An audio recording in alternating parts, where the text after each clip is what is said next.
हमारा आगे इरा जिसको हम कहते हैं, आज का इरा हमारा कौन सा है, मैन मेड डिजीज का।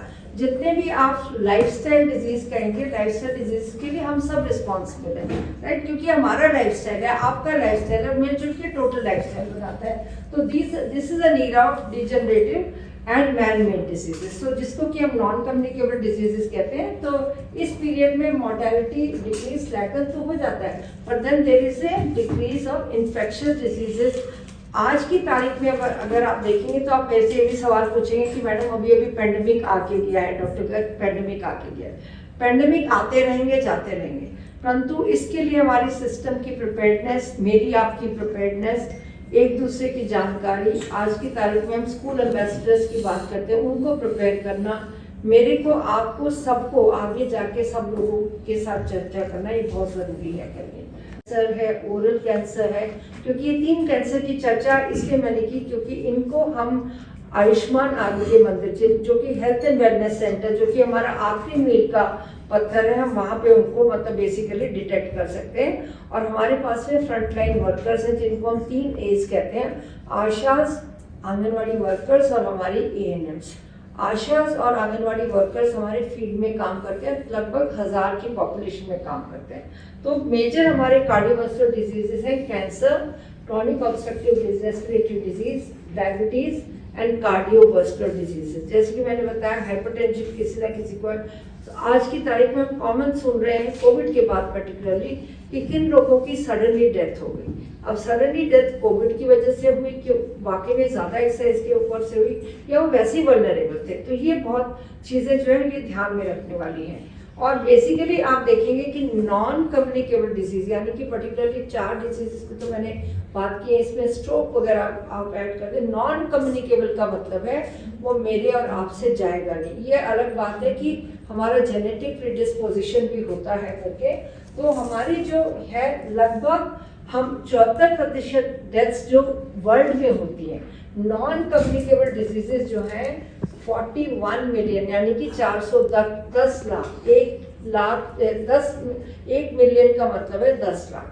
सो 410 लाख के करीब डेथ है, एंड जिसमें से कि 77% जो डेथ्स होती हैं वो हमारी लो एंड मिडिल इनकम कंट्रीज में होती है। और सबसे ज़्यादा डेथ्स हमारी कार्डियोवास्कुलर डिजीजेस से होती है, उसके बाद में कैंसर से होती है जो कि 9.3 मिलियन, आप 10 से गुना कर दीजिए तो करीबन हमारे हो गए 90 लाख के करीब, ठीक है, 93 लाख के करीब। ये 41 लाख के करीब क्रॉनिक रेस्पिरेटरी डिजीजेज और 20 लाख के करीब हमारा डायबिटीज़। और ज़्यादातर आज की तारीख में आप सबसे मैं सवाल पूछूं तो लोग कहेंगे इनको हाइपरटेंशन भी है, थोड़े दिन पहले डायबिटीज भी डिटेक्ट हो गया। तो मोर और less diabetes hypertension they go hand in hand, that is important. हमारे जो भारत के अगर हम आंकड़ों पर ध्यान देंगे कि आप सब लोग जानते होंगे कि भारत में हमारा नेशनल प्रोग्राम है for prevention and control of non communicable disease, ठीक है ना। सो बेसिकली उसमें भी 4 मेजर डिजीज है और 1 in 4 यानी कि कितना हो गया 25% हमारे भारतीय जो है उनको रिस्क है of dying from non communicable disease before they reach the age of 70। आज की तारीख में हमारी लाइफ एक्सपेक्टेंसी भी लगभग कितनी है, मैं 30 की बात करती थी, आज की तारीख में कोई मुझे बताएगा कितनी लाइफ एक्सपेक्टेंसी हमारी 70 साल, और जिसमें कि महिला की लाइफ एक्सपेक्टेंसी ज़्यादा है, वो 70 से ज़्यादा है। तो ये बहुत ज़रूरी है। और बेसिकली आप देखिए कि 2017 में जो हमारी 47 लाख के करीब मौतें हुई उनमें से लगभग 49% जो डेथ थी वो नॉन कम्युनिकेबल डिजीजेस के माध्यम से हुई। और मैं ज़रूर ऑर्गेनाइजर्स को कहूँगी कि प्रेजेंटेशन आपको सर्कुलेट करें ताकि आप इसका फ़ायदा उठा सकें करके। So basically 65% of these deaths they occur below the age of 70 साल से कम में ये डेथ्स हुई। अब आप देखेंगे ये हमारी डेथ्स जो है ये केवल ये आंकड़ा है और इसको मैंने फिगर्स के माध्यम से बताया करके। हमारी जो deaths due to cardiovascular disease ये हमारी out of total deaths they are approximately Bharat में जो है 360 डेथ्स हैं 2000 WHO के आंकड़े हैं 2022 के, और deaths due to cardiovascular disease लगभग 28.1% है। Deaths due to respiratory disease 11%, cancer 9%, diabetes 3%, और अभी आप देखेंगे कोने में लिवर भी बना हुआ है। आते जाते आप देखेंगे कि liver malignancies are very common, chronic liver diseases, जिसको कि non alcoholic metabolic liver disease में हम कहते हैं।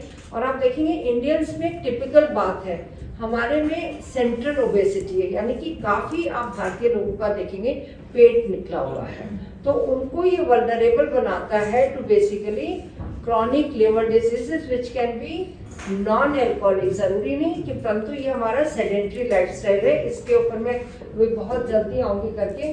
आप देखेंगे 1990 में लाल जो था बहुत बड़ा था, अब वो छोटा हो गया बेसिकली। आप देखेंगे कि ज़्यादातर हमारी जो अब डेथ्स हैं ड्यू टू, या हमारे जो major contribution of major disease groups to total deaths in India, कितनी टोटल डेथ्स हैं हमारी, ज़्यादा 53.6% डेथ्स थी हमारी 1990 में। अभी आप वो लाल वाला रंग देखेंगे, वो डेथ्स घट के 27.5% रह गई, क्योंकि हमने maternal deaths, neonatal deaths, communicable disease और बेसिकली न्यूट्रिशनल डिजीज पे काबू पा लिया है। उसके आगे आप जाएंगे तो आप देखिए नॉन कम्युनिकेबल, जिसकी आज हम चर्चा कर रहे हैं, वो 37.9% से बढ़ के 61.8% हो गए हैं। इंजरीज भी हमारी बढ़ गई हैं, आज हम इंजरीज की भी बात करते हैं करके, क्योंकि हमारा लाइफस्टाइल थोड़ा बहुत हेक्टिक लाइफस्टाइल है, और थोड़ा सा हम रूल्स फॉलो करना, जो हम सब एक होड़ में लगे हुए हैं, तो कम से कम हमें इन चीज़ों पे ध्यान देना होगा। अब हमारे रिस्क फैक्टर्स कौन से हैं नॉन कम्युनिकेबल? एक ऐसे हैं रिस्क फैक्टर्स जिनको कि हम मॉडिफाई कर सकते हैं, जिसमें कि आप देखेंगे हम सब लोग सुबह उठते हैं, ऑफिस जाते हैं, वहाँ बैठते हैं, थोड़ा काम करते हैं, थोड़ा बहुत और काम करते हैं, परंतु ये नहीं गिनते हम कि कितने आज हम कितने फुटस्टेप चले या कुछ है। तो फिजिकल इनएक्टिविटी एक, हम इसको कहते हैं भाई हमारे पेरेंट्स भी कुछ ज़्यादा कॉन्शियस हो गए। पहले हमारे बहुत बड़े बड़े पार्क्स होते थे, आज पार्क है भी सही, परंतु बच्चा हमारा पार्क की रीच तक पहुंच नहीं पाता, कहीं ना कहीं पेरेंट्स में इनसिक्योरिटी है करके। So physical inactivity, unhealthy diet, आप सबने नाम सुना होगा बस 2 मिनट, मैगी है बस 9 मिनट, या कोई आपका चिप्स का पैकेट है वो आपका जो है, हम लोग आजकल बात करते हैं फ्रंट ऑफ पैकेज लेबलिंग की, यानी कि उसके ऊपर अगर लेबल होगा तो माँ बाप ठीक से पढ़ेंगे कि एक पैकेट चिप्स का आपको कितनी ज़्यादा कैलोरीज दे रहा है, जो कि आपके पूरे दिन के खाने से आनी चाहिए करके। Harmful use of alcohol and tobacco, जो कि बहुत ज़्यादा चर्चा में है और जिसका ध्यान हमारे नेशनल प्रोग्राम में भी दिया गया है। अच्छा, कुछ ऐसे फैक्टर्स हैं जिनकी तरफ ध्यान दिया है। 1975 में हमने रिस्पॉन्ड किया छोटे छोटे प्रोग्राम्स के माध्यम से, और अब आप देखेंगे कि 2023 में हमारी पूरी ऑपरेशन गाइडलाइंस बन चुकी हैं, और ये देश के सभी जिलों में हमारा नॉन कम्युनिकेबल डिजीज प्रोग्राम जो है इम्प्लीमेंट हो रहा है, और ये हमारा आखिरी मिनट तक जा रहा है। और हेल्थ प्रमोशन, प्रिवेंशन पे नहीं, प्रमोशन, यानी कि लाइफस्टाइल को मॉडिफाई करना, हमारे फैक्टर्स को प्रमोट करना। आज अभी मैं थोड़ी देर में जल्दी आऊँगी पॉपुलेशन बेस्ड स्क्रीनिंग, यानी कि जैसे कि कैंसर है या हाइपरटेंशन है, डायबिटीज़ है, कितनी ऑफन हमें स्क्रीन करना चाहिए। Management of hypertension, diabetes, oral breast cervical cancer, chronic obstructive pulmonary disease, CKD का मतलब है क्रॉनिक किडनी डिजीज। आज हम देखेंगे हमारे हर एक जिले में प्रधानमंत्री डायलिसिस अभियान के अंतर्गत डायलिसिस यूनिट भी है, और फिर हमारी मैनेजमेंट होती है। ये एसटी वेव है, एलिवेटेड मायोकार्डियल इंफार्क्शन, ठीक है, ये हमारा हार्ट अटैक से रिलेटेड है, जिसको हम स्टेमी बोलते हैं। एंड हमारे stroke and non alcoholic fatty liver disease, इनका हम मैनेजमेंट आज जिला अस्पताल में कर सकते हैं। हमें टर्शरी इंस्टीट्यूशन यानी कि मेडिकल कॉलेजेस या स्पेशलाइज्ड हॉस्पिटल तक हर एक के लिए जाने की आवश्यकता नहीं, तो इनका इलाज जो है इस लेवल पे हो सकता है। एंड कंटिन्यूम ऑफ केयर की क्या, ये भी इसकी हमने इसको डिफाइन किया है कि अंडर द प्रोग्राम कैसे करना है। हमारा एक पोर्टल भी है जिसमें पूरा आशा से लेके पूरी हमारी हर लेवल तक इसकी रिकॉर्डिंग होती है। फिर हमारा whole of government and whole of society, केवल गवर्नमेंट इसको पूरा एड्रेस नहीं कर सकती। आज हम 140 करोड़ लोग हैं, और मुझे बहुत खुशी है कि रीच ने पर्टिकुलरली इस टॉपिक को लिया है, जो कि बहुत इम्पोर्टेंट टॉपिक है, इस पे ध्यान देना ज़रूरी है। और बहुत सारे और भी इनिशिएटिव्स हैं जो गवर्नमेंट ने लॉन्च किए हैं। इवन हम टोटल देखें तो हमारे जो है पूरी फैसिलिटीज़ जो है लगभग हमारी 6110 हमारी CHC लेवल पे है, डिस्ट्रिक्ट डे केयर सेंटर 326 है, और स्टेट लेवल एनसीडी सेल, क्योंकि 36 स्टेट्स और यूनियन टेरिटरीज है तो 36 पे पूरे एनसीडी सेल्स हमारे बने हुए हैं, और जिलों में हमारे 708 जिलों में डिस्ट्रिक्ट लेवल सेल्स जो है हमारे बने हुए हैं। अब आप देखेंगे पॉपुलेशन बेस्ड स्क्रीनिंग ये बहुत इम्पोर्टेंट है, जिसमें कि मेरा आपका सबका सहयोग चाहिए। हम ये नहीं कह सकते कि केवल डॉक्टर करेंगे, इसमें हम जितने भी 30 से ऊपर लोग हैं सबको स्क्रीनिंग करनी बहुत ज़रूरी है।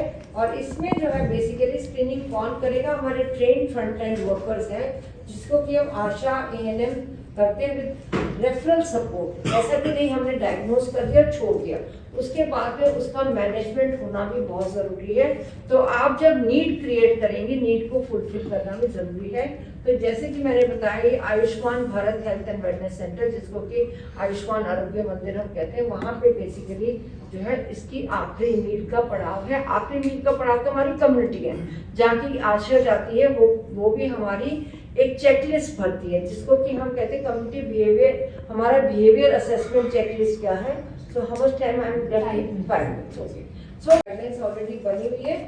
Cancer, cervical cancer, breast cancer already they are there on the website also. जैसे कि मैंने बताया हाइपरटेंशन, डायबिटीज 30 साल से ऊपर लगभग हम लोग 37% हैं, यानी कि 1000 में अगर हम बात करें तो हम 370 लोग हैं। तो 370 लोगों का ब्लड प्रेशर हर साल और डायबिटीज की जांच हर साल होनी चाहिए।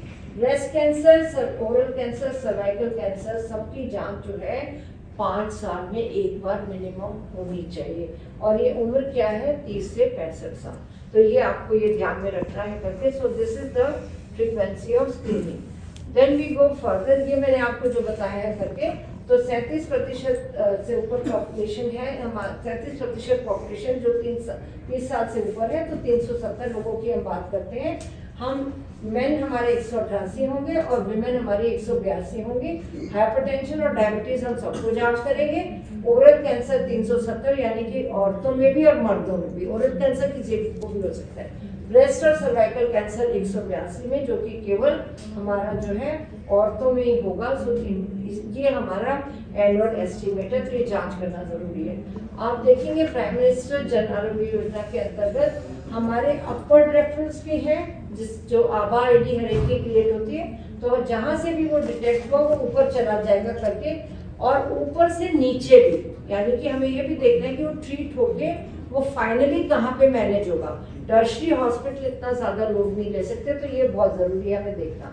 और हमारा ये प्रोग्राम मल्टी सेक्टोरियल कोऑर्डिनेशन के माध्यम से चलता है, या और इसमें हम ध्यान देते हैं कि हमारे सिस्टम्स, यानी कि आयुष्मान भारत आरोग्य मंदिर से लेके हमारे जिला अस्पताल और मेडिकल कॉलेजेस वगैरह कितने सक्षम हैं पूरी केयर प्रोवाइड करें। ये हमारे सिस्टम्स हैं, ये हमारे सिस्टम्स हैं। और हमारे एक सिस्टम ये भी है का जो है नेशनल डायलिसिस प्रोग्राम, ये हमारे 36 स्टेट्स में है और 678 जिलों में है। एंड जो नंबर ऑफ सेंटर्स हैं 1382, यहाँ पे डायलिसिस फ्री ऑफ कॉस्ट होती है। सो ये आपने ध्यान देना है करके। Another programme is non alcoholic fatty liver disease, बाकी की तो मैंने चर्चा करी है।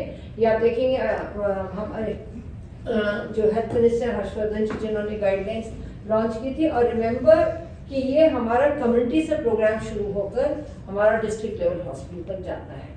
फिर हमारी operation guidelines chronic obstructive pulmonary disease. आज हम पॉल्यूशन की बहुत बात करते हैं, हम स्मोकिंग की बात करते हैं, both smoked and non smoked. हमारा छोटा सा बच्चा भी आज कहता है मैं गुटखा नहीं खा लूँ। So this is where it is important to pay attention to these, both smoked and smokeless form of tobacco also. So COPD के लिए भी हमारी गाइडलाइंस बनी है। दूसरा मैंने अभी जिक्र किया था elevated myocardial infarction STEMI, that is ST elevated myocardial infarction। Hub and spoke का मतलब है हब बना हुआ है जिला अस्पताल में, मेडिकल कॉलेज में, स्पोक्स हमारे बने हुए हैं जहाँ पे केसेस मैनेज हो रहे हैं। वो हमारा कम्युनिटी हेल्थ सेंटर भी हो सकता है, जिला अस्पताल भी हो सकता है और नीचे का भी हो सकता है, क्योंकि पेशेंट फॉलोअप के लिए आएगा। सो ये कैसे मैनेज करना है इमीडिएटली, इसकी भी हमारी जानकारी है अंडर द प्रोग्राम। स्ट्रोक का भी वही same hub and spoke model है।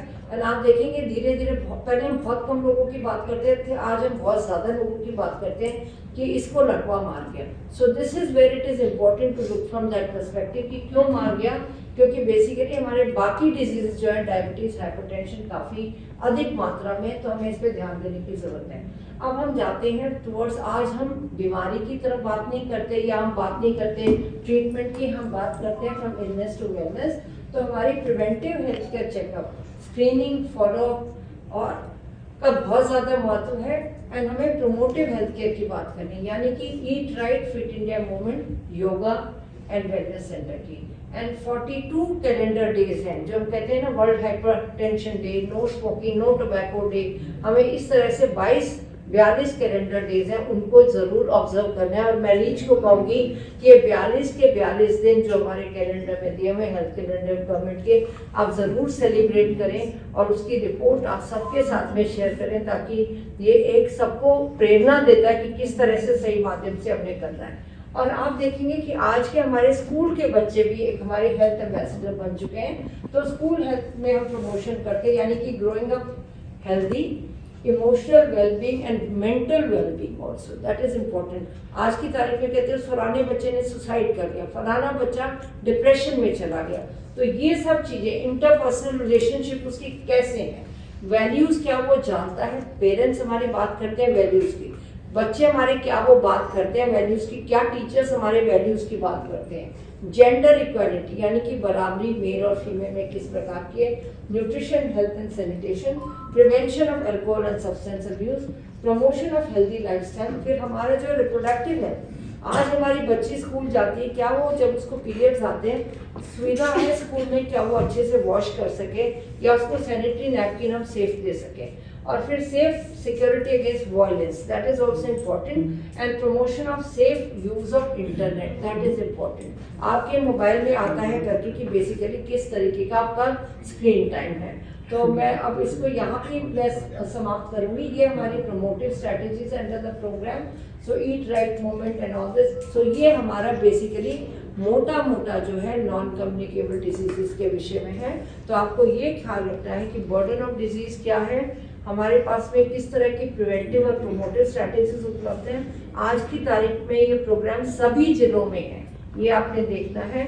और हमारी आशा और आंगनवाड़ी तक हमारी ट्रेंड है, परंतु ये है कि हम कितने ट्रेंड हैं हमारे प्रति, ये बहुत इम्पॉर्टेंट है और हमें जागरूक रहना बहुत ज़रूरी है। अगर कोई क्वेश्चंस होंगे तो I will happily take those questions. Get ma'am on the link. हमारी जो दूसरी स्पीकर है डॉक्टर बीना बंसल, वो ऑनलाइन ज्वाइन करेंगी, बट तब तक अगर किसी के कोई भी क्वेश्चंस हैं। डॉक्टर मेरा एक सवाल है, आप you share this beautifully, thank you so much. Media क्या रोल प्ले कर सकते हैं? देखिए, इम्पोर्टेंट तो सबसे अहम रोल ही मीडिया का है। प्राइमरीली हम सब ये सुन रहे हैं, परंतु अगर मीडिया जब बात करता है, जैसे बस 2 मिनट की मैंने बात की, ये मेरे दिमाग में कहाँ से आया कि बच्चा डिमांड करता है माँ से बस 2 मिनट। 2 मिनट एक कैची वर्ड बन चुका है, कैची वर्ड फूड इंडस्ट्री के लिए, परंतु ये हमारे लिए भी बहुत इंपॉर्टेंट वर्ड है। और यदि आप देखेंगे 2 बूंद पोलियो की, हर एक घर में चर्चा होती थी 2 बूंद पोलियो की। तो इससे हमने, और आज देखेंगे कि आपका एक अक्षय कुमार का ऐड आता है कि वो सैनिटरी पैडिंग के ऊपर है। इंस्टाग्राम में, फेसबुक पे आप देखेंगे कि आपके लाइक्स ही नहीं परंतु फॉलोअर्स भी बहुत आएंगे। वो किसके लिए? क्योंकि वो कहेंगे अगर मुझे 45 मिनट वॉक करना है, इससे मेरा हाइपरटेंशन कंट्रोल रहेगा, मैं 15 गोलियां नहीं ले सकता। वाकई में अगर आप हाइपरटेंशन की गोलियां लेने जाएं या डायबिटीज़ की, जैसे मैंने आपको बात करी, ये बहुत ज़रूरी है कि मीडिया का एक बहुत अहम रोल है। और इसमें मैं ज़रूर, चाहे वो प्रिंट मीडिया है, चाहे वो डिजिटल मीडिया है, चाहे वो टीवी है, चाहे वो सोशल मीडिया है, तो आज हम NIHFW में भी हम अपने डिफरेंट प्रोग्राम्स को भी प्रमोट करते हैं कि लोगों को पता कैसे चले। सब लोग तो नहीं देखते हमारे कि NIHFW की वेबसाइट पे कि ये कोर्स लॉन्च हो गया, परंतु सोशल मीडिया के माध्यम से सब लोग जल्दी जल्दी देखते हैं करके। तो ये बहुत अहम रोल है, मैं कहूँगी। Thank you doctor. मैम, आपने ये कहा है कम्युनिकेबल डिजीज जितने भी हैं वो मैन मेड डिजीज हैं। हाँ जी, मैन मेड डिजीज है। आप रेस्पिरेटरी कोविड क्यों गया एक से दूसरे को? हमने रेस्पिरेटरी हाइजीन फॉलो नहीं करी। हमने ये कहा, और उसमें आपके कफ एटिकेट्स भी थे कि आप अगर आपको छींक आ रही है तो आप कोनी में करिए, है ना। और हमने कई बार अपने हाथ नहीं धोए। मास्क को टाइम से बदलना चाहिए, वो हमने नहीं बदला, तो लगातार बीमारी एक से दूसरे को फैलती चलेगी। केवल कोविड की बात नहीं, आप टीबी देखिए, हमारे देश में इतनी मात्रा टीबी की क्यों है? क्योंकि हम अपने प्रिवेंशन पे ध्यान नहीं देते। तो ये बहुत जरूरी है कि किस तरीके से हमें प्रिवेंट करना है। एक thank you ma'am. Non communicable disease के बारे में अवेयर हैं, लोग जानते हैं कि क्या करने से क्या नहीं होगा, और वो करते नहीं हैं। सिगरेट नहीं पीने से वो हेल्दी रहेंगे। पर्टिकुलर इंस्टीट्यूशन में रहते हैं, पर मैं मेडिकल कॉलेज में रही तो मुझे एक बहुत अच्छे से एक केस याद है। वो बच्चे ने सुसाइड कर लिया था। सुसाइड कर ली क्योंकि वो ड्रग्स की लत का शिकार था। क्योंकि अल्टीमेटली हमें कॉलेजेस में देखना है कि हमारे स्टूडेंट्स जो हैं, जो लंबे लंबे समय तक पास नहीं होते और हम लोग सब बेफिक्र हो जाते हैं। कहीं ना कहीं तवज्जो देने की बहुत ज़रूरत है कि ये बच्चे कहीं ना कहीं हमारे लिए काउंटर प्रोडक्टिव तो नहीं हो रहे। तो फेल करना बहुत आसान है, पास करना आपको भी कोई मुश्किल नहीं। Thank you. ये बहुत जहाँ पे इनकी बहुत कंपैशनेट अप्रोच जो है, जो इनके पेशेंट्स जो इनके क्लिनिक में आते हैं और इनकी इनोवेटिव आइडियाज़ हैं टेक्नोलॉजी को यूज़ करने के लिए, ये इसके लिए बहुत जानी जाती हैं। डायबिटीज़ के ऊपर इन्होंने बहुत सक्षम काम किया है और उनकी एक सोसाइटी है Saksham a, type 1 diabetes welfare society. Welcome doctor Bansal. I'd like to start with a question. अभी हम chronic illnesses की बात कर रहे थे। डायबिटीज़ उसमें से is actually one of the biggest challenges. आपसे ये समझना चाहते हैं कि इस कंडीशन को प्रिवेंट और मैनेज कैसे करा जा सकता है, इंडिविजुअल लेवल पे भी और कम्युनिटी लेवल पे भी। प्रेजेंटेशन के माध्यम से बताऊं या ऐसे ही मैं थोड़ा सा बताती हूँ? हाँ जी। जैसा आप बोले। What do you prefer? बाकी सब लोग जैसा चाहें। देखिए, डायबिटीज बीमारी है, इसकी बहुत सारे चेंजेस, हम एक ट्रांजिशन फेज से गुजर रहे हैं। खाने पीने में काफी बदलाव आ गया है पिछले एक जनरेशन में। हमारे एक्टिविटी लेवल पे बहुत बदलाव आ गया है और इन सब कारणों से डायबिटीज हो रही है। और हमारा फोकस सारी इन इमीडिएट कारणों पे रहता है। लेकिन आप देखेंगे कि इंडिया जैसे कंट्री में जो हम बोलते हैं मीडियम और लो सोशियो इकोनॉमिक, सो लोअर और मिडिल इनकम कंट्रीज LMIC में जो डायबिटीज हो रही है, हमारा वजन उतना अधिक नहीं है जितनी ज्यादा डायबिटीज का रिस्क बढ़ रहा है। तो इसके पीछे कारण एक्चुअली ये है कि इंडिया अभी भी उस ट्रांजिशन फेज में है जहाँ पे मैल न्यूट्रिशन और ओवर न्यूट्रिशन दोनों है।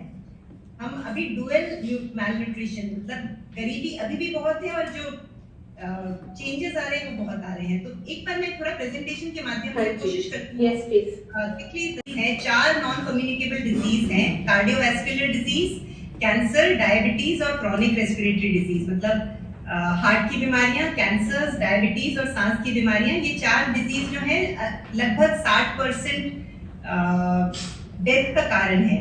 इनफैक्ट वर्ल्ड ओवर हम देखें तो हार्ट डिजीज सबसे कॉमन कॉज ऑफ डेथ है, फॉलोड बाय कैंसर। इसमें डायबिटीज 7वें नंबर पे है रीजन फॉर मोर्टेलिटी। लेकिन डायबिटीज अगर होती है तो ये कैंसर और हार्ट डिजीज और रेस्पिरेटरी डिजीज से होने वाली परेशानी, मॉर्बिडिटी और मोर्टेलिटी दोनों को कम से कम 1.5 टाइम्स से 3 टाइम्स बढ़ा देती है। तो एक तो डायबिटीज डायरेक्टली एक कॉज है हमारे ओवरऑल हेल्थ पे इम्पैक्ट करने का, लेकिन थ्रू अदर डिजीजेस, क्योंकि डायबिटीज यूजुअली मल्टी मॉर्बिडिटी, एक डायबिटीज का मरीज हम देखेंगे उसको साथ में हाई ब्लड प्रेशर, कोलेस्ट्रॉल, दूसरी बीमारियां भी होने की संभावना ज्यादा होती है। तो ये बीमारी अकेले नहीं आती है, ये दूसरी बीमारियों को साथ में लेकर आती है। तो ये एक बड़ी परेशानी है। इसमें ये स्क्वायर्स आपको दिख रहे हैं कि जो साइज ऑफ स्क्वायर से हमें मालूम पड़ता है कि कौन सी डिजीज सबसे ज्यादा घातक है। तो जैसे हार्ट डिजीज का स्क्वायर सबसे बड़ा है, फॉलोड बाय कैंसर, फिर रेस्पिरेटरी डिजीज, उसके अलावा बाकी डिजीजेस हैं। तो over a period of time, मतलब एक जनरेशन पहले हम अगर मूवीज देखते थे तो मेनली इन्फेक्शियस डिजीजेस आप देखेंगे कि लोगों को खांसी होती थी और ट्यूबरक्लोसिस एक इम्पॉर्टेंट कारण था मोर्टेलिटी का। लेकिन पिछले एक जनरेशन में हार्ट डिजीज सबसे कॉमन कॉज हो गई है। ये एक लाइफ कोर्स अप्रोच बोलते हैं हम। बीमारी केवल हम एडल्ट पे फोकस करके नहीं कर सकते, बीमारी एक बहुत समय पहले शुरू हो जाती है। तो आज अगर एक 30 साल के व्यक्ति को डायबिटीज है तो उसकी शुरुआत एक्चुअली फीटल टाइम पे ही हो गई होती है। तो मैटरनल मैलन्यूट्रिशन इंडिया में सबसे इम्पोर्टेंट कारण ये है कि अगर मदर का न्यूट्रिशन ठीक नहीं है तो फीटस जब ग्रो करता है वो उसको फूड इनसिक्योरिटी कहते हैं, उसको एक फैमिन की सिचुएशन, उसको फूड सही से मात्रा में नहीं मिल रहा है तो अभाव के सिचुएशन में बच्चा ग्रो करता है और उस तरह से उसकी जेनेटिक चेंजेस हो जाते हैं। ये बच्चा जब बॉर्न होता है इसको हम कहते हैं थ्रिफ्टी फिनोटाइप। जब हम एपिजेनेटिक जो चेंजेस होते हैं, अगर हमें मैलन्यूट्रिशन है या फूड इनसिक्योरिटी है तो जब बड़े होते वक्त हमें खाने न्यूट्रिशन बढ़ता है तो न्यूट्रिशन जो फैट स्टोरेज की संभावना बढ़ जाती है। हम बहुत कंजूस हो जाते हैं, थ्रिफ्टी हो जाते हैं और सारा का सारा फैट जो है बॉडी में स्टोर होने लगता है। तो मसल ग्रोथ की वजह फैट स्टोरेज शुरू हो जाता है। तो एक बर्थ के टाइम ही बिकॉज ऑफ मैटरनल मैलन्यूट्रिशन एक प्रोग्रामिंग इस तरह से हो जाती है जिससे जाके एडल्ट में डायबिटीज होने की संभावना बढ़ जाती है। तो मदर अगर बहुत अंडर नरिश है और बच्चा अंडर नरिश है तो भी डायबिटीज की संभावना बढ़ जाती है, या मदर में डायबिटीज है और वजन ज्यादा है और बच्चे का वजन ज्यादा है तो भी डायबिटीज की संभावना बढ़ जाती है, दोनों ही सिचुएशन में। उसके ऊपर से अब सिचुएशन ये है कि बच्चों का शुरुआत से ही खेलने कूदने का टाइम ना स्पेस है ना समय है। मैंने साथ साथ में बॉक्सेस रखे हैं क्योंकि हमारी डायबिटीज के कारण और उसकी प्रिवेंशन की फोकस बहुत सारी चीजों पे है। तो यहाँ एजुकेशन सिस्टम से ही बात शुरू हो जाती है। हमारी जो प्रिवेंशन वाली चीज है वो आप देखेंगे कि गर्ल्स को कैसे एम्पावर करें ताकि उनका न्यूट्रिशन ठीक हो, उनकी नॉलेज अबाउट न्यूट्रिशन अच्छी रहे, और मदर्स को कैसे एम्पावर करें ताकि वो अपना ध्यान प्रेगनेंसी में दे पाए ताकि वो एक हेल्दी बच्चे का बर्थ करे जिससे आगे चल के डायबिटीज का रिस्क कम हो। तो ये एक इंटरजेनरेशनल प्रॉब्लम है। यही जब बच्चा रैपिडली चेंजिंग फूड एनवायरनमेंट है, हमारे फूड एडवर्टाइजमेंट्स पे फोकस करें, फूड सिस्टम्स पे फोकस करें। अभी बहुत सारी चीजें बात हो रही थी कि ये क्यों नहीं बैन हो जाता, तो बहुत हम एक वर्ड यूज करते हैं कमर्शियल डिटर्मिनेंट्स ऑफ हेल्थ। बहुत चीजें जो बैन होनी चाहिए उसके पीछे कमर्शियल रीजंस हैं, तो वो भी एक स्ट्रॉन्ग फैक्टर है आजकल डायबिटीज को प्रमोट करने के लिए। बिल्ट इन एनवायरनमेंट पे बहुत फोकस हो रहा है कि अगर हमारे पास चलने की सुविधा ही नहीं है तो ऑटोमेटिकली गाड़ियों का इस्तेमाल बढ़ जाता है, वॉकेबिलिटी, साइकिलिटी। स्कूल हम बचपन में साइकिल से जाते थे पर अब बच्चे बस से जाते हैं क्योंकि सेफ्टी इशू है, जगह ही नहीं है चलने की या साइकिल करने की। तो ये एक मेजर इशू है। एक वर्ड आज यूज किया गया है, लैंसेट में ये वर्ड बोला गया था, सिंडेमिक।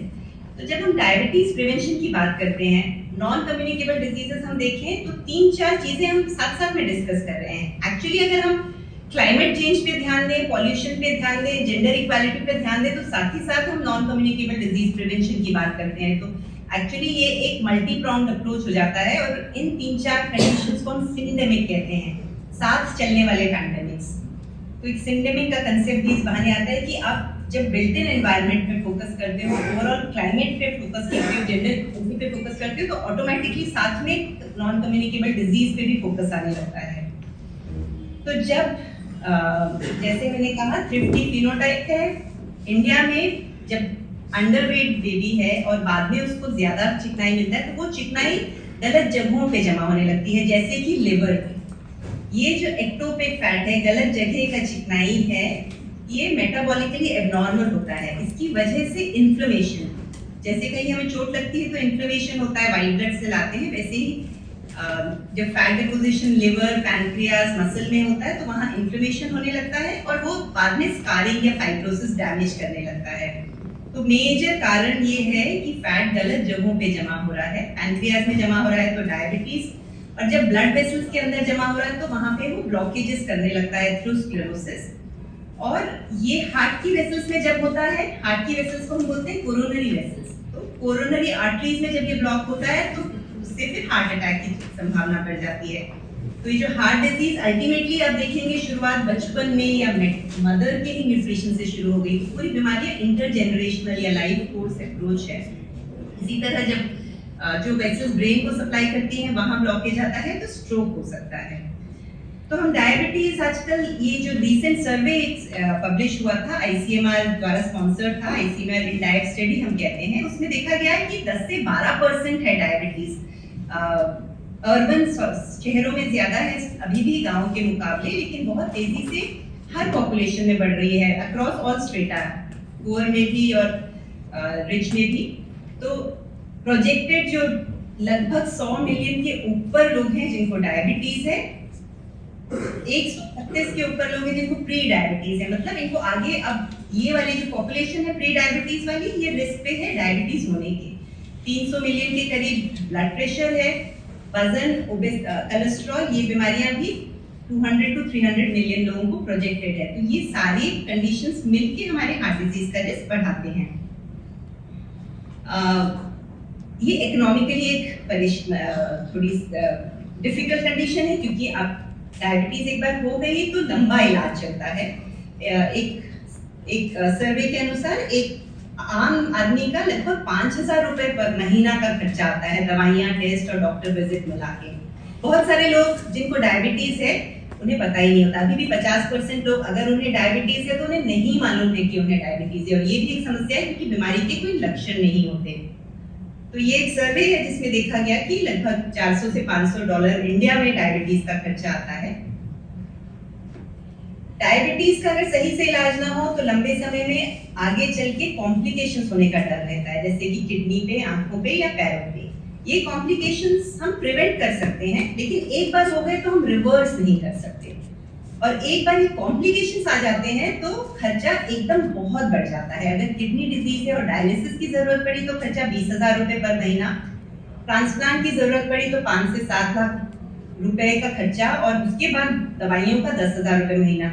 एक अभी मेरे पास पेशेंट आए थे जिनको रिसेंटली ट्रांसप्लांट हुआ, उनका लड़का बहुत यंग है, अभी स्कूल उसका पास हुआ था, लेकिन क्योंकि फादर का ट्रांसप्लांट हुआ, एक तो खर्चा इतना ज्यादा, उनका कोई अपना बिजनेस था तो इनिशियली तो वो खर्चा उठा पाए, लेकिन बच्चे को बिजनेस टेक ओवर करना पड़ा क्योंकि उनके कम से कम 3-4 महीने हॉस्पिटल के पास ही रह के गुजर गए, उनको 3-4 महीने का काम से भी ऑफ लेना पड़ा। तो न केवल खर्चा है, बट आपकी रोजी रोटी का भी आप काम पे नहीं जा सकते। डायबिटीज हो ही ना। दूसरी चीज जरूरी है कि डायबिटीज हो जाए तो उसके कॉम्प्लिकेशंस ना हो। हम कॉम्प्लिकेशन से बचते कैसे हैं? हम यूजुअली मरीज को बोलते हैं ABCDE, 5 चीजों का ध्यान रखिए। A मतलब A1C। A1C एक टेस्ट है जिससे हमें औसत शुगर मालूम पड़ती है।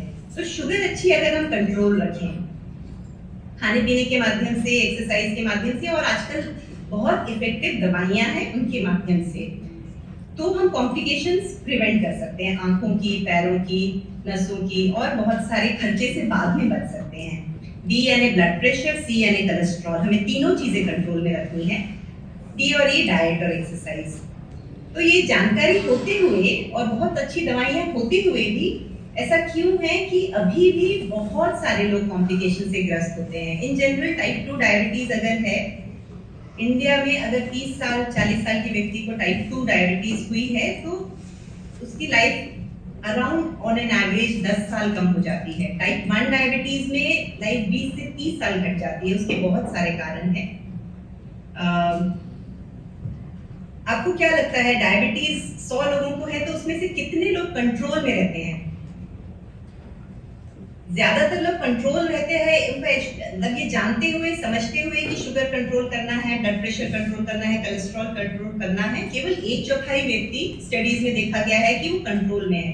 ज्यादातर लोगों की sugar, blood pressure, cholesterol control में नहीं होती।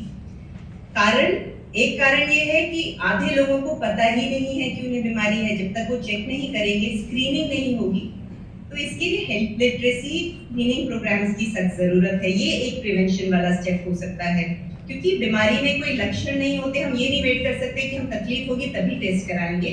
हर एडल्ट व्यक्ति को बीपी, कोलेस्ट्रॉल और शुगर चेक करने की जरूरत है। उससे हम डायबिटीज सही समय पे जानकारी मिल जाएगी तो हम उसके कॉम्प्लिकेशन से बच सकते हैं।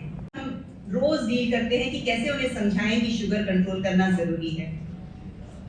चौथा ये कि health care system acute care के लिए डिजाइन है। आप बीमारी के साथ, बुखार के साथ आते हैं, ठीक होते चले जाते हैं। जो बार-बार मरीजों को फॉलो अप करना, रेगुलर उनका रिकॉर्ड देखना, क्रॉनिक केयर जो है अभी भी हमारे सिस्टम थोड़ा फ्रैगमेंटेड है।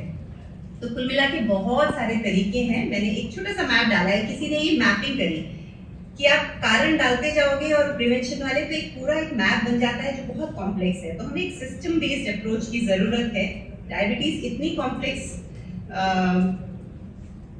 परेशानी है कि हर लेवल पे काम करना है हमें। Education system, policy making, clinic पे बैठ के हम बहुत थोड़े से लोगों को ही अप्रोच कर पाते हैं, केवल उनका ध्यान रख सकते हैं जो आ रहे हैं। ऐसे बहुत लोग हैं जो क्लिनिक तक पहुंचते ही नहीं है, तो उन्हें कहते ये खबर पहुंचाई जाए कि शुगर चेक करना जरूरी है, पहला तो प्रिवेंट करना जरूरी है। तो इसलिए मीडिया का बहुत ही इम्पोर्टेंट रोल है सब तक ये जानकारी पहुंचाने में कि कितना जरूरी है कि हम समय पे अपना टेस्ट करें और कंट्रोल में रखें। Thank you.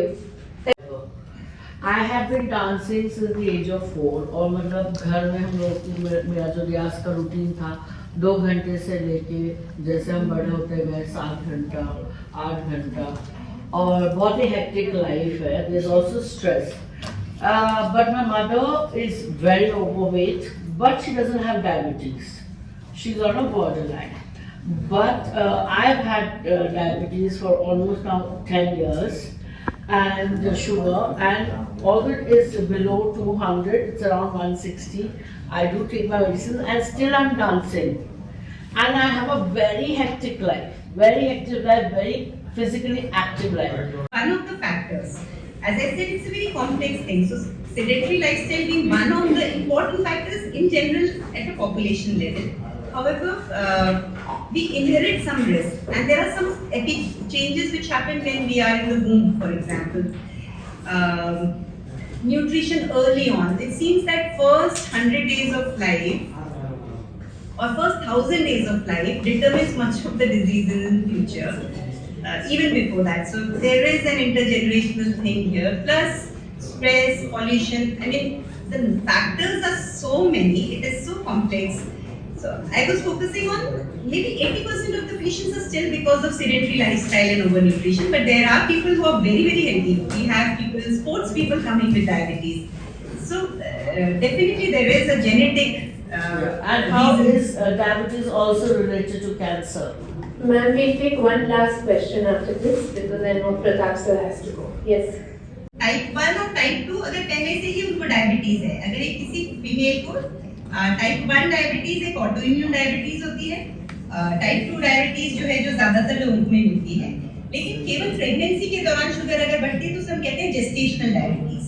अगर मदर को जेस्टेशनल डायबिटीज है तो उसका कंट्रोल करना इसीलिए जरूरी है ताकि बच्चे में डायबिटीज ना हो। उसका मोस्ट इंपॉर्टेंट इम्प्लीकेशन ही ये है, gestational diabetes leads two diabetes in the kid in future. जो बोला ना आपने, वो कैसे जिम्मेदार है? malnutrition मतलब अंडर न्यूट्रिशन, सो malnutrition, माइक्रोन्यूट्रिएंट डेफिशिएंसी और मदर अंडरवेट होना, और बच्चे का वजन अगर 2.5 kg या से कम है तो उसमें डायबिटीज का रिस्क बढ़ता है। तो मदर का न्यूट्रिशन एक बहुत इंपॉर्टेंट रिस्क फैक्टर है। एक्चुअली काफी सारी स्टडीज हैं, तो मदर का न्यूट्रिशन बहुत इंपॉर्टेंट है, ना वजन बहुत कम हो ना वजन बहुत ज्यादा हो, ओवर न्यूट्रिशन भी नहीं हो। आपने बोला था कि बच्चा होने के बाद उसको फूड ज़्यादा मिलता है, इस वजह से भी उसको डायबिटीज़ हो सकती है, यानी ओवर डाइट या जो मिलती है उसको, तो वो पैकेज्ड डाइट मिलती है इस वजह से, या ओवर डाइट मिलती है क्योंकि न्यूट्रिशन तो देना है उसको? अब सब थोड़ा सा अंडरवेट बच्चा है, हमारे दिमाग में अभी भी एक है ना, प्लम्प बच्चे हमें अच्छे लगते हैं, तो कभी कभी बच्चों को हम थोड़ा ज्यादा दूध पिला रहे हैं।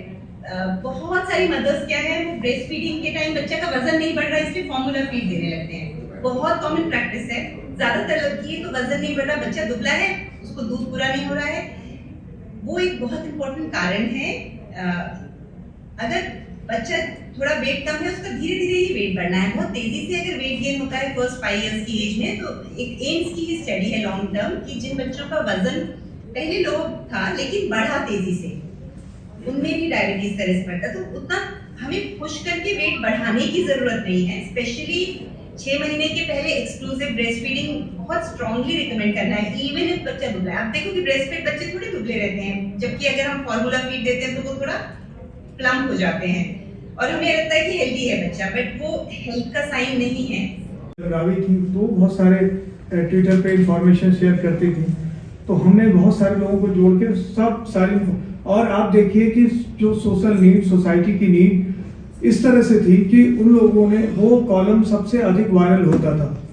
हमने क्या किया कि उसको न्यूज़पेपर में छापने के बाद फिर उसका हम PDF भी शेयर कर लेते थे, तमाम सारे व्हाट्सएप ग्रुप में ऑलरेडी हम भी भेज देते थे कि ताकि वहाँ से वो बहुत जगहों तक चला जाए, और कई बार शाम तक 2, 3, 4 लोगों के द्वारा व्हाट्सएप से हम तक ही चला आता था। तो आज के पास सुविधा ये है कि अगर हम अपनी इंफॉर्मेशन को सही तरीके से और सुव्यवस्थित तरीके से जानकारी देने के लिए अगर हम लोगों तक ले जाएं, लोगों तक पहुंचाएं, तो लोग भी आज उसको बढ़ा देते हैं, उसको आगे ले जाते हैं और वो बहुत बड़ा स्केल हो जाता है। अगर हम 25 लाख अखबार छापते हैं तो ये 2.5 मिलियन होता है, और तमाम सारे लोग ट्विटर पे 5-5 मिलियन और 10-10 मिलियन के फॉलोअर वाले लोग होते हैं, वो लोग भी हमारी चीज़ों को ट्वीट करते हैं। तो आज के समय में अगर हम ये जो जन शिक्षण का काम है, अखबारों की जो जिम्मेदारी है, जन शिक्षण के काम में हम सामाजिक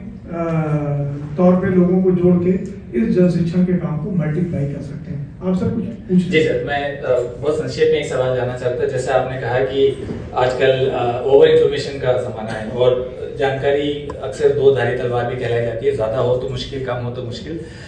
उसमें ये सवाल मैं जानना चाहता सर कि मीडिया क्या रोल प्ले कर सकती है, क्योंकि हम जो आज बात कर रहे हैं और जैसा अभी हमने देखा कि मैम से बात करने के लिए कई सारे जर्नलिस्ट एकदम उनसे तत्पर थे जानने के लिए कि उनकी क्या विचार है इन चीज़ों के बारे में। तो मुझे ये समझ में आ रहा है कि जाहिर सी बात है कि जानकारी का अभाव भी है कहीं पे, या जानकारी में कमियां हैं, त्रुटियां हैं, तो उनको कैसे सुधारा जाए।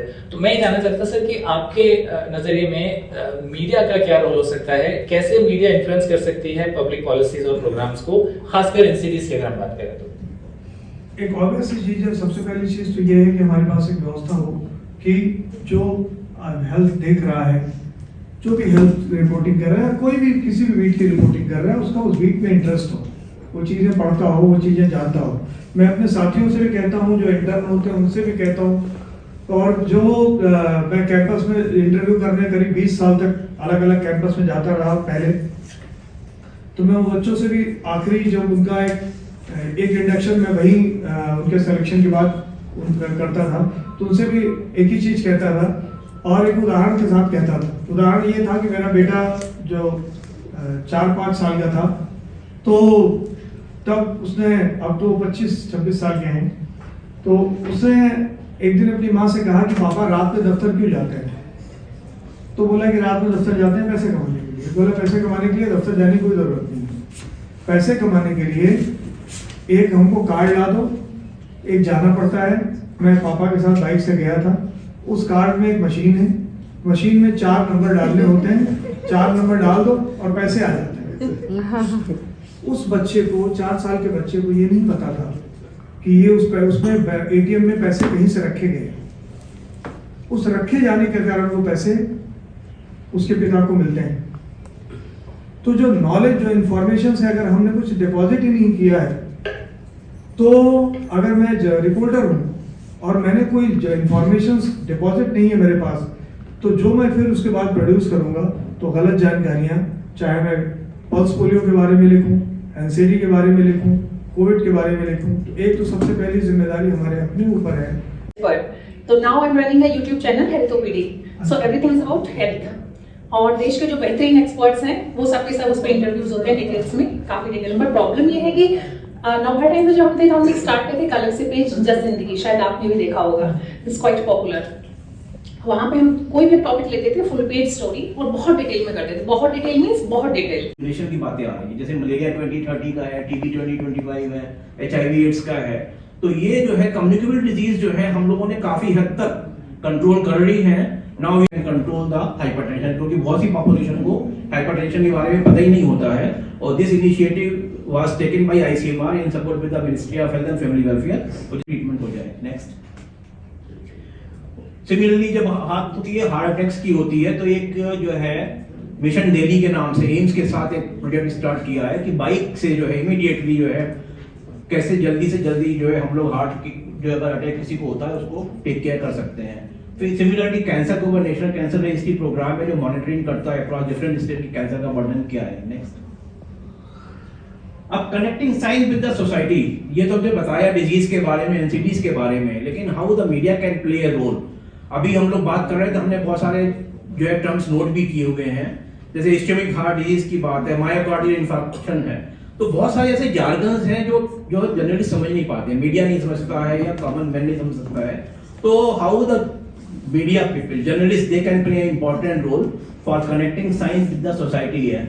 तो उसके लिए होता है कि साइंटिस्ट जो है they can provide the evidence based information, जो डेटा होगा एक्यूरेट डेटा होगा, जर्नलिस्टों को मिल जाएगा तो they can report in much better way.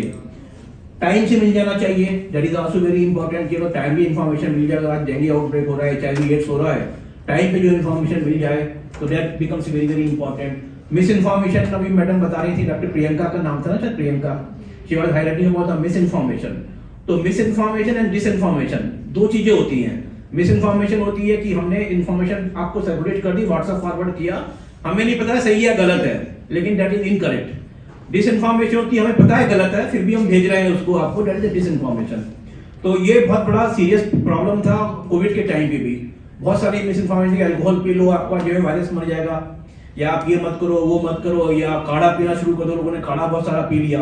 तो lot of misinformation was happening during the कोविड-19। हम लोगों ने जो क्या किया, एक सोशल मीडिया लिटरेसी प्रोग्राम चलाया, दिल्ली के अंदर किया, फिर कंट्री में 5 स्टेट में किया, और उसमें हमने असेसमेंट किया बच्चों का, खासतौर से स्कूल के बच्चों का, कि उनको पता है कि what is disinformation, what is miss information, और सोशल मीडिया को वो लोग कैसे टैकल करते हैं, क्योंकि आजकल सब लोग सोशल मीडिया पर हैं, फेसबुक हो, ट्विटर हो, व्हाट्सएप हो, सारी इन्फॉर्मेशन सर्कुलेट हो रही है। तब उनको बताया गया कि जो इन्फॉर्मेशन अगर आपको लग रही है गलत है, जब तक ट्रस्ट मत करो, जब तक वो एविडेंस कहीं WHO से आ रही हो, ICMR से आ रही हो, मिनिस्ट्री से आ रही हो। Fact checking is very very important. तो मिस इन्फॉर्मेशन, डिस इन्फॉर्मेशन को बहुत ही ज्यादा आपको फोकस करना है। फिर क्या होता है, प्रिवेंटिव बिहेवियर, जो एनसीडीज के बारे में बात किया था कि प्रिवेंटिव बिहेवियर अगर हम बता सकते हैं तो हेल्प करेगा, और हम ऑडियंस को कैसे इंगेज कर सकते हैं। तो ये जो है सारे पॉइंट 5 इंपॉर्टेंट हो जाता है। नंबर 1, क्योंकि ये अवेयरनेस क्रिएट करता है, लोगों के अंदर जागरूकता आ जाती है। प्रमोट हेल्दी बिहेवियर है कि हमने आज बोला सेडेंटरी लाइफस्टाइल है, मॉर्निंग वॉक करना है, इवनिंग वॉक करना है, बैलेंस डाइट लेना है, हेल्थ क्राइसिस में हमें क्या करना है क्या नहीं करना है, रिलायबल इंफॉर्मेशन प्रोवाइड कर सकता है, पॉजिटिव बिहेवियर चेंज आ सकता है, एडवोकेसी की बात हो जाती है, फिर इंफॉर्मेशन शेयरिंग की बात है, और हम आपस में कोलैबोरेट भी कर सकते हैं। तो इस प्रकार जो है हेल्थ कम्युनिकेशन जो है that can help in bridging the gap between the science and the society, and it will also always help in the prevention of the disease. Next, कुछ बहुत सारे जो है ये अगर आप देखो हेल्थ कम्युनिकेशन के कैंपेन थे जिन्होंने रियली में इम्पैक्ट भेजा, और डिजीज को हम लोग बहुत हद तक कंट्रोल कर पाए। जैसे 2 बूंद जिंदगी के, अब उसका है 2 बूंद हर बार पोलियो पर जीत रहे बरकरार। फिर आपने क्या क्या चैंपियन गेमेंट था, अमिताभ बच्चन को यूज कर लिया। सिमिलरली ये टीबी हारेगा देश जीतेगा। तो ऐसे सक्सेसफुल कैंपेन जो हैं दिल्ली में, जैसे हर बार डेंगू पे वार, तो ऐसे जो कैंपेन है, चाहे वो टॉयलेट का था या एंटी टोबैको का है, लोडिंग कैंसर, तो this kind of campaign they had some impact. तो जैसे अभी प्रताप जी बता रहे थे कि अगर चेन चोरी हो गया और न्यूज में आ गया 3 बार, तो डिक्लाइन हो जाता है प्रोक्योरमेंट परचेजिंग पे। सिमिलरली अगर ऐसे कैंपेन आते हैं तो ये सोसाइटी में इम्पैक्ट डालते हैं, लोगों को पता लगता है कि आ सकते हैं। तो वैक्सीन जो था, ICMR, आप लोगों को पता होगा कि कोवैक्सीन इंडिजिनस वैक्सीन जो हमारी पहली वैक्सीन थी was developed by the ICMR in partnership with the Bharat biotech. और फिर जो है आपके इन लोगों ने फिल्म बनी इसके ऊपर वैक्सीन वार, विवेक अग्निहोत्री जी ने बनाई थी, हम भी उसमें इन्वॉल्व थे। और कॉम्प्लिकेटेड साइंस की वैक्सीन डेवलपमेंट कितना कॉम्प्लिकेटेड होता है, क्लिनिकल ट्रायल्स होते हैं, फेज 1, फेज 2, फेज 3 तब जाती है। उसको सिंपल वे में, अगर जिन लोगों ने वैक्सीन वार देखी होगी पता होगा कि कितने सिंपल वे में है। तो साइंस को हम सोसाइटी तक कैसे पहुंचा सकते हैं, तो journalist, film makers, they can also play an important role. Next, फिर इंपॉर्टेंट क्या होता है कि मैसेजिंग जो है वो बहुत ही सिंपल होनी चाहिए, एविडेंस बेस्ड होनी चाहिए कि व्हाटएवर वी आर सेइंग उसके कोई साइंटिफिक फैक्ट एंड फिगर्स होने चाहिए, ऑडियंस से टारगेटेड होनी चाहिए, और ताकि लोग आराम से समझ पाए। बहुत ज्यादा कॉम्प्लिकेटेड होगा, people will never able to understand. Next, फिर हमें चैनल्स डिसाइड करने हैं कि हम कैसे कम्युनिकेट करना चाहते हैं, चाहे हम सोशल मीडिया को लें, प्रिंट मीडिया को लें, डिजिटल मीडिया को लें। ये डिपेंड करता है कि कौन आदमी का क्या उसमें रुझान है। अगर जब बच्चों को हमें फोकस करना है तो हमें इंस्टाग्राम पे फोकस करना पड़ेगा, बच्चे फेसबुक पे बहुत ही रेयरली होते हैं। बुजुर्गों को करना है तो आप फेसबुक पे कर सकते हो, पॉलिसी मेकर्स को करना है तो आपको ट्विटर यूज करना पड़ेगा, उसको एक्स बोलते हैं, क्योंकि पॉलिसी मेकर्स जो हैं वो ट्विटर पे अवेलेबल रहते हैं, तो लिंक्डइन पे करना है, तो that you have to decide. इसमें मैंने लिखा है नीड बेस्ड असेसमेंट कि आप कौन सा टारगेट पॉपुलेशन, आप किसको एड्रेस करना चाह रहे हो। ट्राइबल एरिया में जा रहे हैं तो ट्राइबल एरिया के पास पता लगता है इंटरनेट कनेक्टिविटी भी नहीं है, तो उसको आप कोई मैसेज दे रहे हो उसको तक पहुंचेगा ही नहीं। अगर ट्राइबल जब सिविल सर्विस में आया जिस पीडी का डिफिशिएंसी है, तो accordingly you have to craft your messaging. Next, ये हमने बहुत सारे चैनल्स दिखा रखे हैं कि ये आप सबको तो पता है, आप लोग मीडिया के लोग हो, कि ये चैनल्स हैं जिनसे हम कम्युनिकेट कर सकते हैं, और मीडिया इनके बीच जो है ना वो तालमेल रखना बहुत जरूरी है। क्योंकि हमने तो बहुत सारा काम किया ICMR में, I realise the importance of the media people, कि उनके साथ अगर आपके अच्छे रिलेशन हैं तो अच्छी साइंस लोगों तक पहुंच सकती है। अधिकतर साइंटिस्ट होते हैं मीडिया वाले तो ऐसे ही उल्टा पुल्टा करते हैं, एग्जीग्रेट देते हैं, वो हवा में रहते हैं, तो वो प्रॉब्लम मुश्किल हो जाती है। इसीलिए हमने ये हाईलाइट किया है कि साइंटिस्टों की क्या जिम्मेदारी है, मीडिया की बात में बताएंगे, कि simplifying complicated science, easy to understand language. Scientist लोग जो लैंग्वेज बोलते हैं मीडिया वाले, they are unable to understand, तो वो एक बेसिक प्रॉब्लम हो जाती है मीडिया के साथ, क्योंकि you may not be having your background in the medical field. तो this is the responsibility of the scientist कि कितना सिंपल वे में उसको बताएं ताकि मीडिया इजीली उसको समझ पाए। देन एडिटिंग टू टाइमलाइन, लोग सोचते हैं मीडिया वाले हैं उनको तो कल रिपोर्ट करना है, कहेंगे अच्छा अभी हमारे पास टाइम नहीं है, कल आ जाना, परसों आ जाना, मतलब that is a big issue of the science. Don't over hype the information, कई बार मीडिया वाले ओवर हाइप भी कर देते हैं, वो नहीं करना है। और they can play important role in communicating science, तो मीडिया का इंपॉर्टेंस बहुत ज्यादा है साइंस तो साइंटिस्ट के साथ रिलेशनशिप रखने का। Next, we need to have a dialogue with the public and media can work as a interface, इसलिए ये बहुत इंपॉर्टेंट है कि साइंटिस्ट और मीडिया के साथ जो है कोऑर्डिनेशन बना रहे हैं। नेक्स्ट एग्जांपल से जब एनसीडी का हम लोगों ने किया था, मीडिया को सिंपल वे में बताया था, अगर ऐसे हम बनाएंगे, इंफोग्राफिक बनाएंगे तो सब लोग इजीली समझ जाएंगे 10 leading cause of cancers between except, जब तो जो पेपर निकल रहा है कुछ भी आ रहा है तो हम उसी टाइम पे ये प्लानिंग कर लें कि पेपर की क्या हाईलाइट है, कितने सिंपल वे में हम बता सकते हैं, तो इजी टू अंडरस्टैंड तरीके कैसे होते हैं कि इंफोग्राफिक बना सकते हैं। नेक्स्ट, सिमिलरली ये भी एक ऐसा होता है कि वीडियो फुटेज है, एनिमेशन, इंफोग्राफिक्स है, जैसे 8 आउट ऑफ 100 लोग आराम से समझ सकते हैं अगर कुछ बताना है तो। नेक्स्ट, ये व्हाट्सएप की बात हो रही थी, पहले 3 बंदर की बात है, चौथा बंदर व्हाट्सएप आया है। The fourth ape, he is the sum of the first 3. Sees nobody, hears nobody, and speaks to nobody. So this is the fourth ape. Next. तो scientists are inaccessible, difficult to reach. ये कई बार जो है ये होते हैं. And journalists are late, often sloppy, and make mistakes. ये नहीं होना चाहिए. Please engage with each other in peace time. So there should be no blame game. तो जब peace time है, जब हमारे पास कोई क्राइसिस नहीं हो रहा है, उस बीच में जैसे आज हम लोग बैठे डिस्कस कर रहे हैं, तो दिस काइंड ऑफ इंटरेक्शन जो है बहुत जरूरी है मीडिया के साथ। Next, dialogue science, scientist and society बहुत जरूरी है, and this is the nicest conversation जैसे हम लोग आज कर रहे हैं, it should happen on a regular basis अगर साइंस को सोसाइटी तक अच्छे तरीके से पहुंचाना है। नेक्स्ट, थोड़ा क्विक करेंगे क्योंकि टाइम कम है।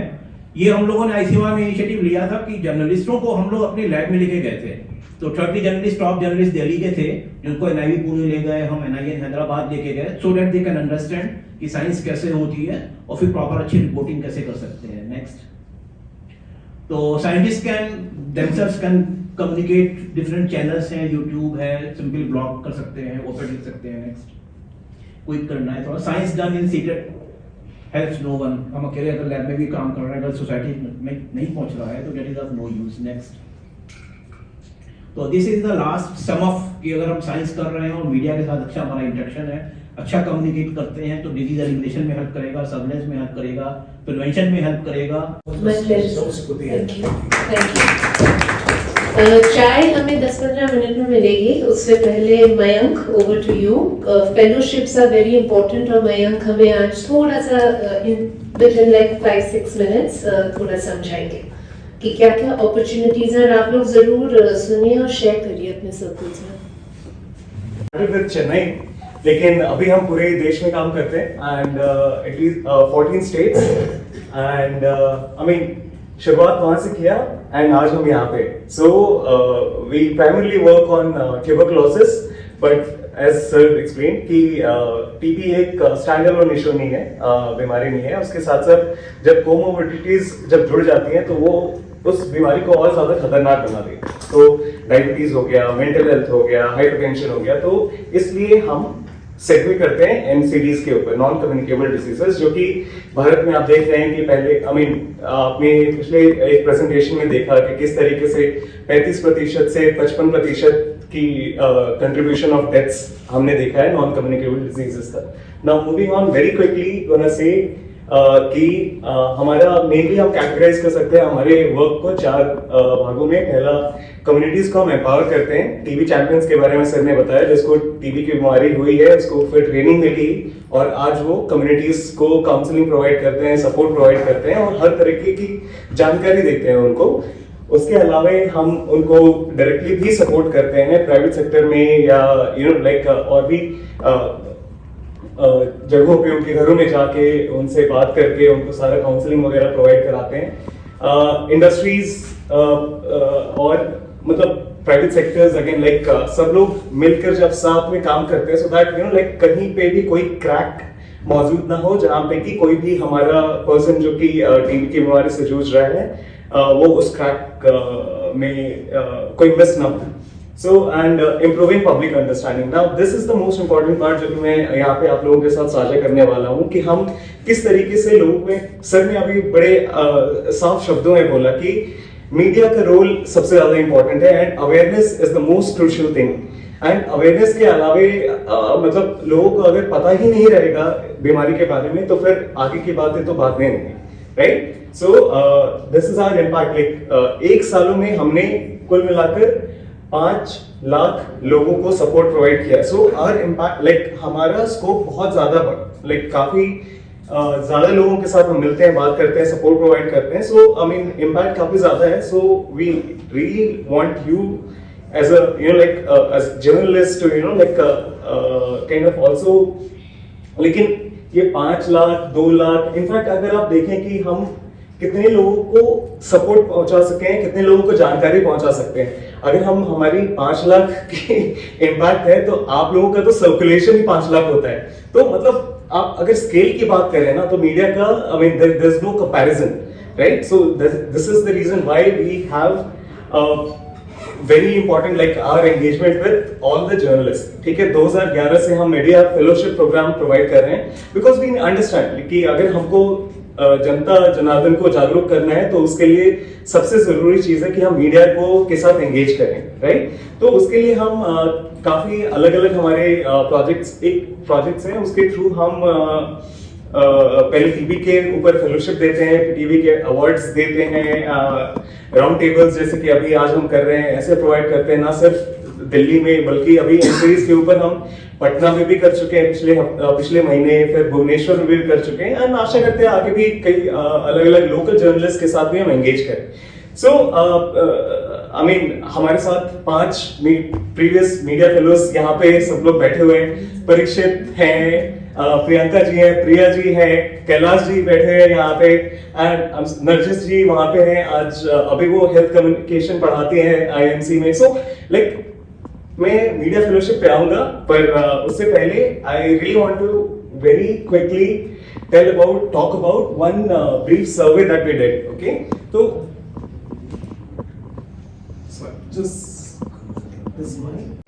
अगर हम देखें कि हमारी सबसे ज्यादा वाइडली सर्कुलेटेड अखबारें टीओआई, टाइम्स ऑफ इंडिया और दैनिक जागरण, ठीक है?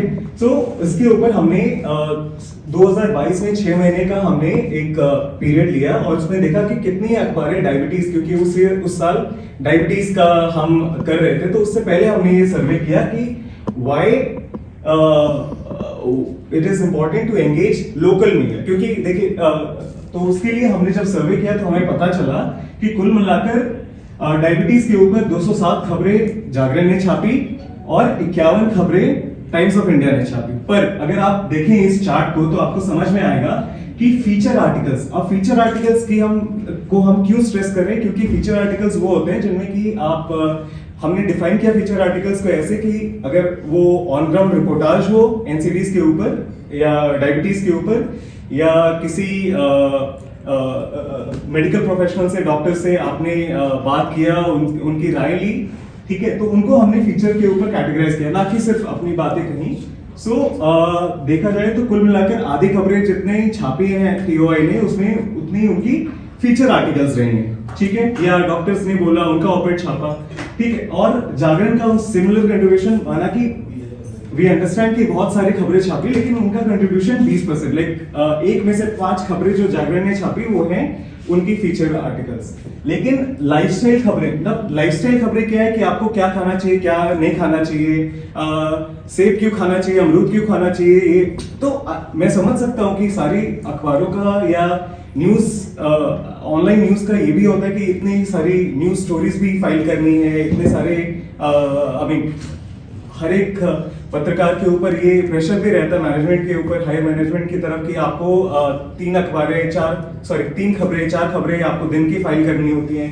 तो वहां पे मैं समझ सकता हूँ ये चीजें, बट उसका there has to be a certain set of balance, certain sense of scientific. लेकिन अगर आप ये कह रहे हैं कि अमरूद खाने से ये फायदे होते हैं या सेब खाने से ये फायदे होते हैं, तो उसका प्रॉपर एविडेंस होना चाहिए, आपको साइंटिफिक बैकिंग होनी चाहिए उसकी, या नहीं तो आप वो जो खबर छाप रहे हैं, अगर आप वो नहीं कर सकते तो कम से कम किसी आप डॉक्टर से बात करके या उनका परामर्श लेकर उन्होंने ये बात कही।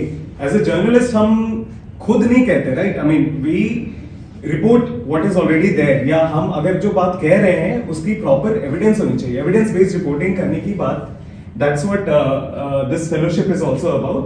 तो ये चीज रही। अगर आप देख ले कि ओपिनियन बेस्ड आर्टिकल्स इतने 50% खबरें जो टीओआई ने छापी उसमें उन्होंने किसी एक एक्सपर्ट की ओपिनियन ली, एंड जागरण का आप देख सकते हैं 1 में से 5 रही है, सेम चीज साइंटिफिक पब्लिकेशन का मेंशन एंड डेटा जर्नलिज्म के ऊपर। So this is just to give you an understanding कि एक लोकल लैंग्वेज की क्या मतलब उसका इंपॉर्टेंस क्या है versus English. So that is why we focus on local language fellowships, right? So I mean I'm not going to talk about ये TV fellowship जो हम 2011 से दे रहे हैं, और 15 से 16 लोकल जर्नलिस्ट को हम एंगेज करते हैं टीपी फेलोशिप के द्वारा। उसमें क्या कर और पूरे देश से जर्नलिस्ट अप्लाई करते हैं, एंड हमारा एक प्रोसेस है, हमारी ज्यूरी होती है, वो सिलेक्ट करती है लोगों को बेस्ड ऑन देयर स्टोरीज जो पहले उन्होंने करी है, और हम हेल्दी मिक्स रखते हैं, लाइक चाहे वो सीनियर, जूनियर और रीजनल, सो हेल्दी मिक्स रखते हैं। एंड ये है हमारी एनसीडी प्रोजेक्ट, उससे लर्निंग लेकर हमने एक एनसीडी फेलोशिप 2019 से स्टार्ट करी थी, जिसमें हमने सबसे पहले सीआरडीज के ऊपर हमारे पहले फेलोशिप के परीक्षित जी बताएंगे, इन्होंने सबसे पहली फेलोशिप जो हमने एनसीडीज के ऊपर करी थी, तो उन्होंने वो एक है उन 16 पत्रकारों में से जिनको ये फेलोशिप मिली थी। Then we had mental health, CVDs, diabetes और कैंसर के हमारे फेलो हैं अभी कैलाश जी बैठे हुए हैं, न्यूज नेशन के एडिटर हैं, और अगर मैं नाम भूल रहा हूं तो माफ कीजिएगा किसी का। तो अभी तक पिछले 5 सालों में हमने 85 पत्रकारों को ये फेलोशिप प्रोवाइड कराई है, और ये सारे एक नेशनल फेलो हर साल हम देते हैं, मतलब दिल्ली के पत्रकार मेनली, अगर आप सरल भाषा में बताओ तो, और 15 से 16 लोकल लैंग्वेज जर्नलिस्ट को, ठीक है। और उन्होंने कुल मिलाकर 275 स्टोरीज अभी करी है। इस साल के फेलोज की स्टोरीज मैंने काउंट नहीं करी है, विच विल बी 16 into 3, कम से कम 3 स्टोरीज 3 महीने में उनको लिखनी होती है, तो 275 प्लस 50 गिव और टेक, तो इतनी सारी स्टोरीज हमने मतलब अवेयर करा है। और इस तरीके की स्टोरी है हमने, अगर आप देखें तो बहुत सारे, ये मलयालम है, फिर महाराष्ट्र से की रिपोर्टाज है, देन यू हैव ये नेशनल फेलो का न्यूज है। तो आई मीन जो स्टोरीज होती है उसमें हम कोशिश करते हैं कि लोग जमीन पर जाए, है ना, लोगों से बात करें, एक्सपर्ट से बात करें, और ऑन ग्राउंड रिपोर्टाज, ना कि सिर्फ like who what when where and why, but like how and like get into the detail of the stories and give perspective. ऐसा है तो क्यों है? I know Shivali Sharda from Lucknow sir yes बहुत good, make them better with the fellowship. She was your media fellow, या yes and फिर कुछ editorials and all भी हैं, और आई मीन इस तरीके की स्टोरी है। सो जिसको ना, तो इसका एप्लीकेशन अभी 5वां साल है, हमने अभी कंप्लीट कर लिया, बट टीवी का फेलोशिप अभी हम स्टिल कंटिन्यू कर रहे हैं। और जनवरी के महीने के आसपास हमारे ट्विटर पे हम अनाउंस करते हैं कि जब भी हमारी फेलोशिप आएगी तो विल कीप यू पोस्टेड। आप लोगों ने अपनी ईमेल आईडीज दे दिए हमें, तो we will send you emails जब भी हमारी फेलोशिप ओपन होगी will let you know and आप अप्लाई कर सकते हैं। कोई भी डाउट हो तो please reach out to me. Thank you so much, thank you, bye bye. मेरा एक क्वेश्चन हुआ जी और कुछ इसमें स्टाइपेंड भी देते हो, क्या है?